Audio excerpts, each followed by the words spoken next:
Bonjour à tous, bienvenue aujourd'hui sur ce live. Aujourd'hui, on va parler de Talend API Tester. Donc, c'est un outil qui permet de tester les API REST.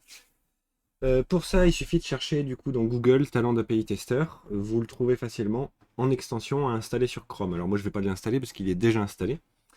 Mais une fois que c'est installé, vous avez la petite icône ici qui vous permet d'ouvrir Talend API Tester.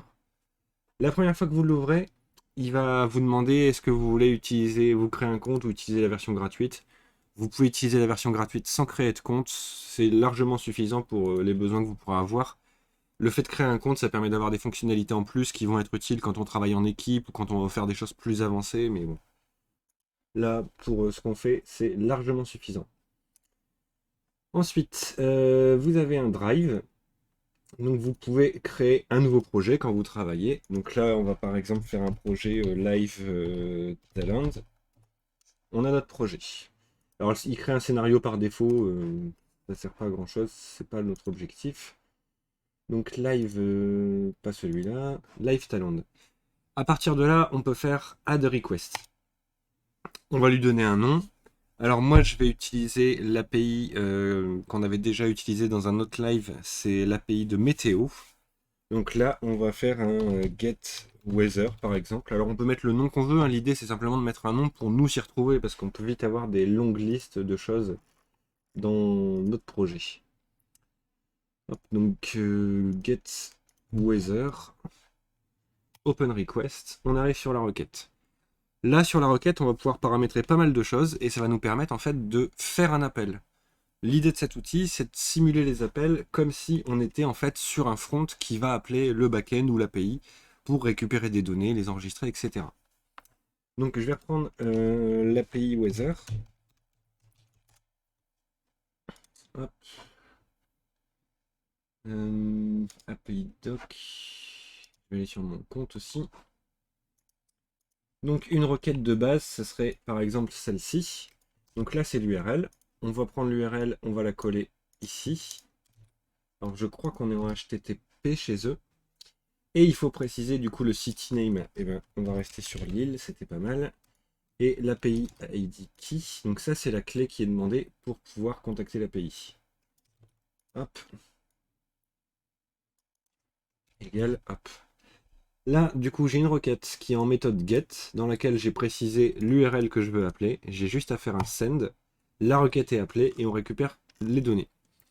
Alors, on récupère pas mal de choses, vu que là, dans la réponse, il y a beaucoup de choses. On a d'un côté les headers, donc ça, c'est les en-têtes de la réponse. On retrouve des informations comme par exemple le content type, il nous dit qu'il nous répond en JSON. Le length, c'est la taille de la réponse. Et voilà, il y a pas mal de choses en plus.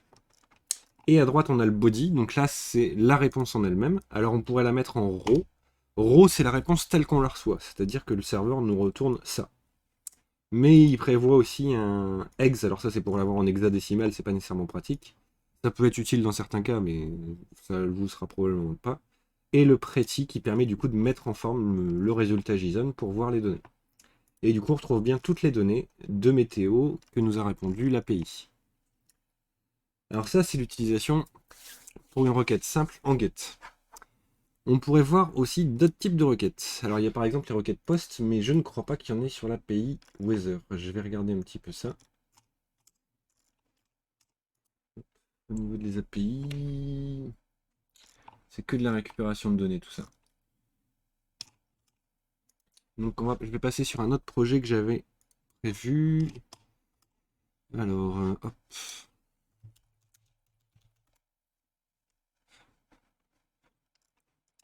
Voilà, donc j'ai un projet qui tourne en local sur le port 4000. Donc on a http localhost 4000 et comme API j'ai trois routes qui sont prévues. Donc j'ai une route get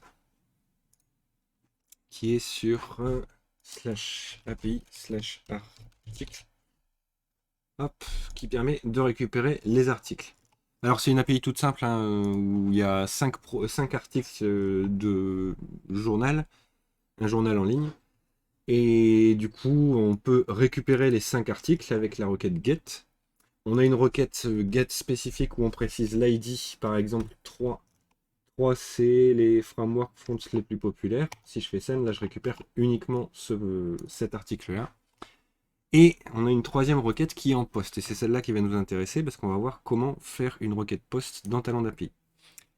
Alors cette requête, en fait, l'objectif de ce projet-là, c'était de pouvoir enregistrer des articles dans les favoris et de pouvoir envoyer une requête post dans lequel on envoie un tableau d'ID d'articles et le backend nous retourne tous les articles qui correspondent aux favoris. Alors pour passer une requête post ici, on va passer en post. L'API c'est toujours /API/article. Je vérifie quand même, mais c'est bien ça. Et il faut passer un body. Dans le body, on va avoir... hop.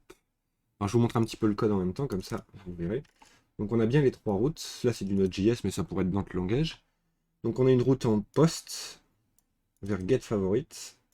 Hop. Et elle attend un favorite dans le body. Et ce favorite va servir dans Article Manager. Ici, il faut que ce soit une liste d'ID. Donc ça va être un tableau d'ID. Pour faire ça, quand on passe en post, déjà, on a le body qui apparaît ici. Donc on va pouvoir saisir le body. Donc dans le body, on a dit qu'on avait favorite. Alors toujours mettre des doubles quotes autour des noms quand on fait du JSON.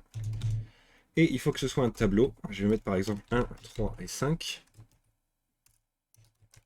Hop, et je fais send. Et ça fonctionne.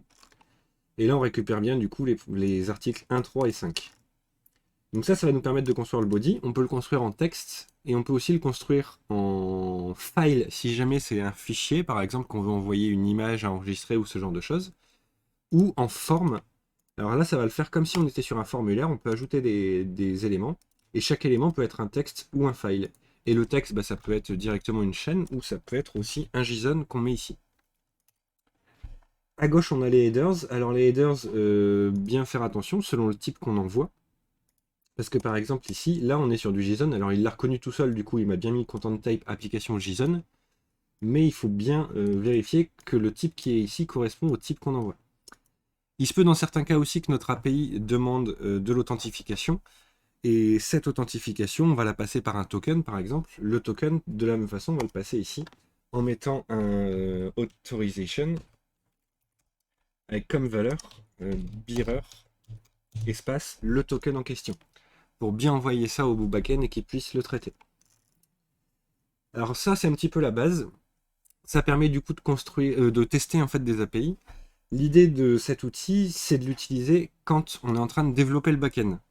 Et aussi quand on est en train de développer le front-end après, mais dans un premier temps, quand on construit en fait une application back-end et front-end, l'idéal, c'est de commencer par le back-end. Comme ça, on va mettre en place toute la logique. Et pour tester ce back-end, on peut utiliser cet outil, Talend API Tester, pour tester toutes les méthodes une par une. Ça va permettre de pouvoir envoyer les requêtes, voir les formats qu'on envoie les requêtes, et voir si le serveur fonctionne et qu'il nous retourne bien les réponses. Au fur et à mesure, on peut les enregistrer, ces requêtes. Donc là, j'en ai fait qu'une seule, mais je peux ajouter ici, du coup, add a request. Hop, et on peut en mettre plusieurs, et du coup, revenir sur les requêtes qu'on avait fait pour les retester. Ça va être pratique quand on a fini le back et qu'on passe sur le front, parce que sur le front, on va devoir faire appel à ce backend. Donc on va devoir appeler les API avec un fetch ou quelque chose de similaire. Et le fait d'avoir toutes les requêtes déjà testées dans Talend API, au final, on a juste à revenir ici. On regarde ici, on voit que pour la requête post, on avait besoin de passer un body avec favorites et une valeur. On voit que dans les headers, il y avait un content type application JSON et un authorization bearer. Dans notre front, il faut donc qu'on fasse la requête exactement de la même façon, donc en appelant la même URL en post, avec un body similaire, avec les mêmes headers, pour que ça fonctionne. Donc ça va nous aider à construire en isolant vraiment d'un côté le back-end qu'on va tester, et ensuite le front-end en voyant comment on avait testé. Et à la fin, du coup, les deux doivent pouvoir fonctionner ensemble. Alors on peut aller un petit peu plus loin aussi, il y a un truc qui est très pratique sur Talend API, c'est la gestion d'environnement. Alors on peut créer des environnements. Alors un environnement, en gros, ça correspond à un environnement de travail. Généralement, quand on travaille en entreprise, on va avoir notre environnement de développement, c'est-à-dire notre ordinateur sur lequel on travaille. Après, on peut avoir d'autres environnements, comme par exemple un environnement de recettage, qui est un serveur sur lequel on va déposer les projets pour les tester. Et ensuite, on va avoir aussi un environnement de production, qui est l'environnement qui est en ligne, accessible par tout le monde. Et ces environnements vont pas avoir nécessairement les mêmes configurations. Ça va pas être la même URL, ça va pas être le même type de token peut-être, ou ce genre de choses. Enfin voilà, il peut y avoir pas mal de choses qui diffèrent. Et la création d'environnement ici, du coup, ça permet de créer différents environnements qui correspondent aux endroits où on veut tester. On peut, par exemple, on crée un qui s'appelle prod, on le crée, et on peut mettre des variables dedans. Alors on peut mettre plein de variables différentes. Par exemple, dans dev, j'ai une variable pass, je vais mettre http localhost 2.4000. Hop. Et du coup, dans prod, je vais mettre une variable pass aussi. Mais là, ce sera peut-être un site en ligne. Donc par exemple, je vais mettre http mon site.fr. Et quand je veux tester, ici, je peux utiliser ces variables d'environnement. Donc je vais par exemple mettre $accolade pass pour utiliser la variable pass de mon environnement, toujours $accolade. Et il me suffit de changer, du coup, de passer à mon environnement de dev pour tester sur l'environnement de dev et passer sur prod pour tester sur la prod. Et là, ça ne va pas fonctionner parce que le serveur n'existe pas. Du coup, ça permet de créer des variables et ça va permettre de faire d'adapter justement les requêtes par rapport à un environnement. On peut détourner un petit peu aussi le truc. Par exemple, ça peut arriver sur certains projets de devoir faire des tests sur des types d'utilisateurs différents. On va avoir un utilisateur classique, un utilisateur qui est admin, un utilisateur qui est autre chose. Et on peut créer du coup un environnement par utilisateur. Ça va permettre de renseigner l'ID, le token de l'utilisateur.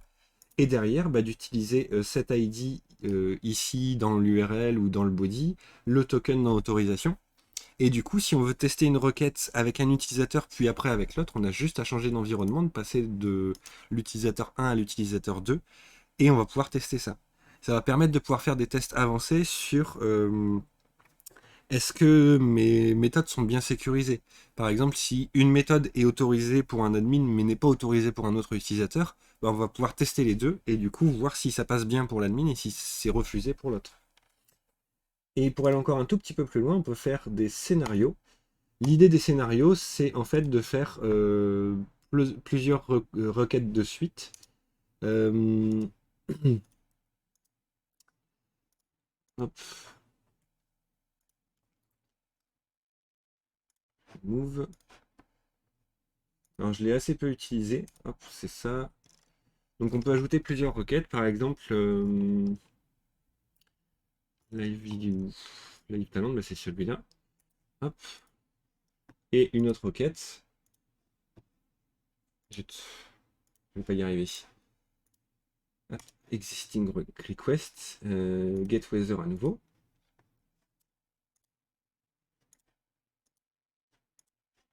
Et du coup, lancer cet ensemble de requêtes. Alors là, j'ai mis 2 fois la même.